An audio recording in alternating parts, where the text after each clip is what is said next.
हैं हम lower category की। सबसे पहले लोअर कैटेगरी। अब गवर्नमेंट की नजर में माय डियर लोअर कैटेगरी कौन है? लोअर कैटेगरी वो नहीं है जिसके पास इनकम ऑफ सोर्सेज नहीं है ज्यादा। लोअर कैटेगरी वो है जिसके पास रहने के लिए घर नहीं है और जिसके गवर्नमेंट की नजर में जिसके पास यानी कि डॉक्यूमेंट्स में जिसके पास कोई जगह नहीं है, वो है गरीबी रेखा। वो गरीबी रेखा में जिसके घर में बिल्कुल भी कोई इनकम करने वाला नहीं है, उसको बोलते हैं एकदम लोअर कैटेगरी।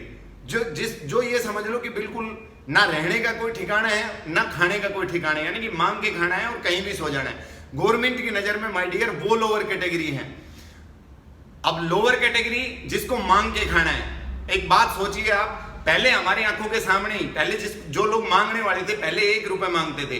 1 रुपए से वो धीरे धीरे जैसे महंगाई बढ़ी 5 रुपए मांगने लग गए और आज के दिन धीरे धीरे 100 रुपए 200 रुपए, मतलब उनको जब मांग के ही खाना है तो 10 रुपए से वो 100 रुपए मांग के खा लेंगे। उनको तो हाथ फैलाना है और मांग के खाना है और कहीं भी सोना है।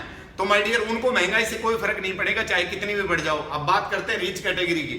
रीच कैटेगरी जिनके पास बहुत सारे पैसे हैं, जिनके बिजनेस इतने अच्छे सेटअप है, जिन्होंने पहले से इतनी मेहनत कर ली कि उनकी आने वाली जनरेशन अगर पूरी जिंदगी भी वर्क ना करे तो भी उन्हें कोई कभी भी फाइनेंशियली क्राइसिस का सामना नहीं करना पड़ेगा। और माय डियर अब बच गई मिडिल कैटेगरी। मिडिल कैटेगरी एक ऐसी कैटेगरी कि जिस कैटेगरी में अब मिडिल कैटेगरी वाले इंसान के सामने इस वक्त क्या सबसे बड़ी चुनौती है, सोच के देखिए माय डियर। इस वक्त मिडिल कैटेगरी के सामने सबसे बड़ी चुनौती ये है कि मांग के वो खा नहीं सकता, क्योंकि ये उसका अंदर से स्वाभिमान गवाही नहीं देता कि वो मांग के खाए, और लाखों रुपए कमाने के लिए उसके पास कोई रास्ता नहीं है। तो इस वक्त मिडिल कैटेगरी क्या करे माय डियर?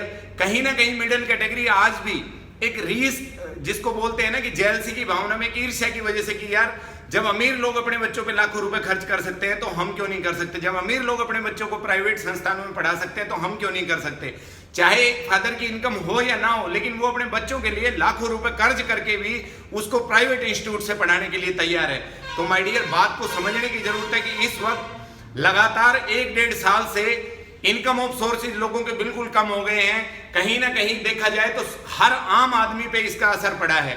तो इस वक्त अगर हम खुशियों के साथ जीवन जीना चाहते हैं, अभी आगे आने वाले समय में हम क्या कर सकते हैं, क्योंकि जो समय जा चुका है उस पर तो हम कुछ नहीं कर सकते, लेकिन आगे आने वाले समय में आप खुशियों भरा जीवन जीने के लिए माय डियर क्या कर सकते हैं, आप अपने आप को, अपने परिवार को कम बजट में जीवन यापन करने के लिए तैयार करें। जी हाँ, कम बजट में जीवन यापन तैयार करने का मेरा मतलब ये नहीं है कि आप अपनी खुशियों का गला घोट दें, आप अच्छा ना पहने, अच्छा ना खाएं, आप सब कुछ करें, लेकिन जो आपकी एक्स्ट्रा इन्वेस्टमेंट है, जो आपकी कहीं ना कहीं वेस्टेज हो रही है, उन वेस्टेज को आप कम कर सकते हैं। जी हाँ, कैसे कम कर सकते हैं? देखिए, आप घर खर्च को कंट्रोल कर सकते हैं। जो घर खर्च पहले आपका 20,000 रुपए महीने में हो रहा था उसको कम भी किया जा सकता है। माय डियर आप बैठिए, पेन और डायरी लेके आप बैठिए, आप अपने घर खर्च को गारंटी के साथ कम कर लेंगे। लेकिन कम करने के लिए पहले आपको ये तो देखना पड़ेगा कि आप घर खर्च में कितने रुपए खर्च कर रहे हैं।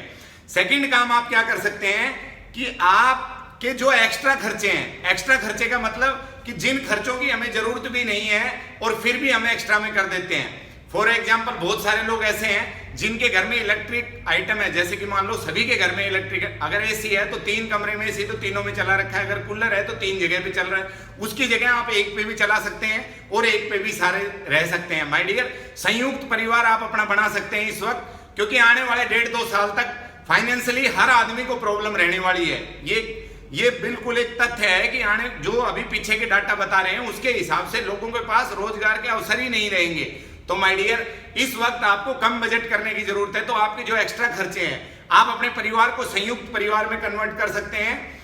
ऐसा नहीं है कि एक परिवार में 10 लोग हैं तो 10 अपने अपने अलग अलग रूम में बैठे हैं, वो सारे मिलके एक जगह पे भी बैठ सकते हैं, उससे आपका इलेक्ट्रिक का बिल बच सकता है। माय डियर और भी बहुत सारे ऐसे रीजंस हैं जो अगर आप एक बार खुद दिमाग में, माइंड में एक बार निकालेंगे कि आप अपने बजट को कम कैसे कर सकते हैं। जो आपका आज महीने का बजट जा रहा है, 50,000 जा रहा है, लाख रुपए जा रहा है, जो भी जा रहा है, 10,000 जा रहा है, 20,000 जा रहा है, आप उसको कम कैसे कर सकते हैं।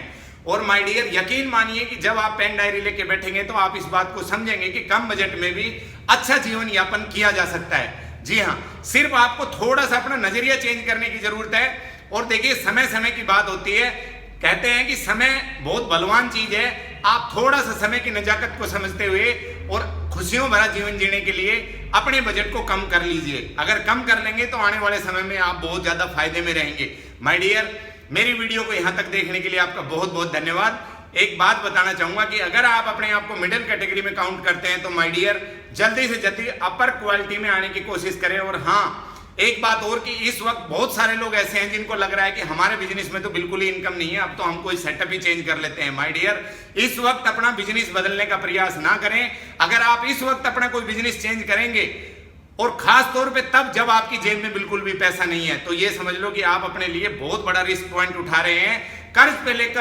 कर्ज पे पैसे उठाकर इस वक्त कोई नया बिजनेस शुरू ना करें। हाँ, अगर आपके पास अपने खुद की जेब में सेविंग है, आपके पास इमरजेंसी फंड के लिए भी पैसा है, तो माय डियर आप शौक से नया बिजनेस कर सकते हैं। मेरी वीडियो को देखने के लिए बहुत बहुत धन्यवाद। और अगर वीडियो अच्छी लगी हो तो माय डियर इसको शेयर करना ना भूलें, क्योंकि मैं ये चाहता हूं कि मेरी ये वीडियो आप ज्यादा से ज्यादा लोगों तक शेयर करें, ताकि ज्यादा से ज्यादा लोग इसका फायदा उठा पाएं और कम बजट अपने घर का कर पाएं, कम खर्चे में अपना जीवन यापन कर पाएं और खुशियों के साथ जीवन जी पाएं। यही मैं भगवान से प्रार्थना करता हूं। Thank you very much. जय हिंद, जय भारत।